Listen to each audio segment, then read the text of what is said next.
Cette vidéo a pour but de vous présenter comment gérer la sortie d'un salarié dans un dossier qui est entré en DSN.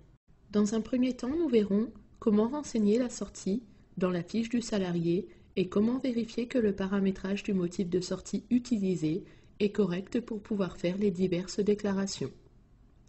Ensuite, nous verrons comment compléter les éléments de sortie obligatoires pour la DSN lors du calcul de bulletin. Puis nous verrons comment calculer et créer le fichier de signalement qu'il faudra ensuite déposer sur le système DSN en cas de profondeur suffisante. Enfin, nous verrons comment faire un fichier de signalement à nul remplace en cas d'erreur sur le bulletin ou en cas de rappel de salaire. Pour que les explications soient les plus précises possibles, nous allons prendre pour exemple la sortie du salarié Dupont-Pierre le 31 mars 2016 pour démission. Il est entré dans l'entreprise le 5 janvier 2016 et le dossier est entré en DSN au 1er janvier 2016. Il a notifié sa démission le 31 janvier et aura un préavis effectué et payé du 1er février au 31 mars.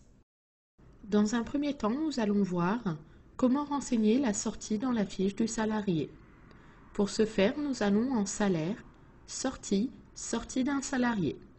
Nous sélectionnons le salarié Dupont-Pierre et nous allons sur l'onglet Situation. Nous renseignons la date de sortie au 31 mars 2016, puis nous sélectionnons le motif de sortie Démission. Nous validons avec la disquette et nous fermons la fenêtre Salarié.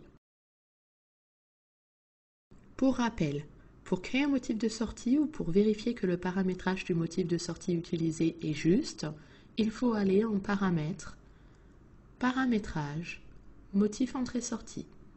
En bas à gauche, nous sélectionnons Sortie. Pour chaque motif de la liste de gauche, il faut cocher à droite un code acédique, par exemple 59 démission, et un code DADSU. Par exemple, le 010 démission.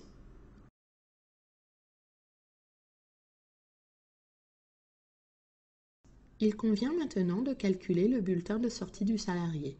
Pour ce faire, nous allons en Calcul, Calcul de bulletin.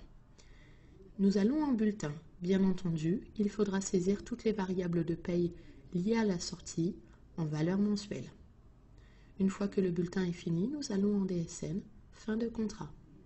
La date de dernier jour travaillé est reprise en automatique comme la date de sortie. Elle peut être modifiée. Le motif de rupture est repris en fonction du motif utilisé et en fonction de son paramétrage. En cas de démission, il est obligatoire de renseigner la date de notification de la rupture. Dans notre exemple, nous saisisserons le 31 janvier 2016. Ensuite, il est obligatoire de renseigner la clause de préavis. Dans notre exemple, nous allons renseigner un préavis effectué et payé du 1er février 2016 au 31 mars 2016. S'il n'y avait pas de préavis applicable, on aurait renseigné le code 90, pas de clause de préavis applicable. Après avoir finalisé le bulletin et après l'avoir vérifié, nous pouvons le valider, puis fermer la fenêtre de calcul.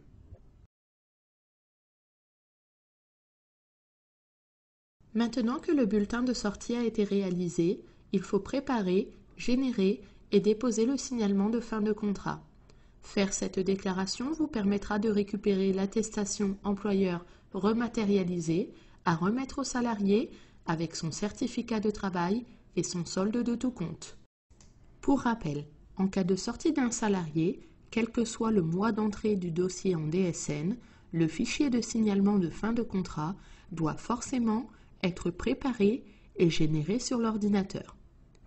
Le dépôt du fichier est à faire uniquement si l'historique déclaré dans le système DSN pour ce salarié est suffisant pour remplacer l'ancienne déclaration.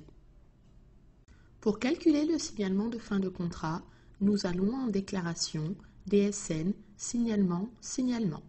Nous modifions la période pour inclure la date de sortie. Puis nous cliquons sur Accéder aux déclarations. Le signalement de fin de contrat du salarié Dupont doit se proposer dans l'onglet Liste des signalements. Nous le sélectionnons, puis nous cliquons sur « Calculer, recalculer ». Le message « Traitement terminé » apparaît, nous cliquons sur « OK ». Cette étape nous a permis de calculer le fichier que nous allons maintenant créer. Pour ce faire, nous cliquons sur « Envoyer, éditer ». À droite de la fenêtre, il faut renseigner l'émetteur et le contact et vérifier que le salarié est bien sélectionné dans la liste.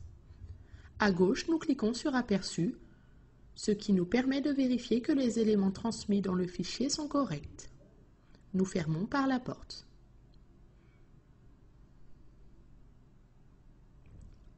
Une fois les éléments vérifiés, nous cliquons sur « Transfert ». Une fenêtre d'enregistrement s'ouvre, nous sélectionnons le bureau pour enregistrer. Le message « Le fichier a été créé avec succès » apparaît, nous cliquons sur « OK », puis nous fermons les deux fenêtres de DSN. Maintenant, le fichier de signalement est créé, il est disponible sur le chemin choisi lors de l'enregistrement. Vous n'avez plus qu'à le déposer sur la plateforme de dépôt DSN. Si le bulletin de sortie du salarié est modifié ou si un rappel de salaire est effectué, alors il faut générer et déposer un fichier Annule remplace du signalement initial. Pour ce faire, nous allons en déclaration signalement. Nous modifions la période pour inclure la date de sortie, puis nous cliquons sur Accéder aux déclarations. Le salarié n'est pas visible, nous cliquons sur Enlever. Nous sélectionnons le salarié et sur son matricule, nous faisons un clic droit.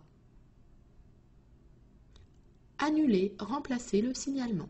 Nous validons les deux messages.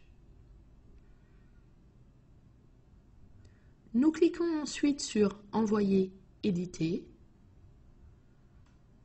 Par le transfert, nous enregistrons le nouveau fichier qui va remplacer l'ancien. Nous validons et nous fermons les deux fenêtres de DSN. Vous pouvez déposer le nouveau fichier.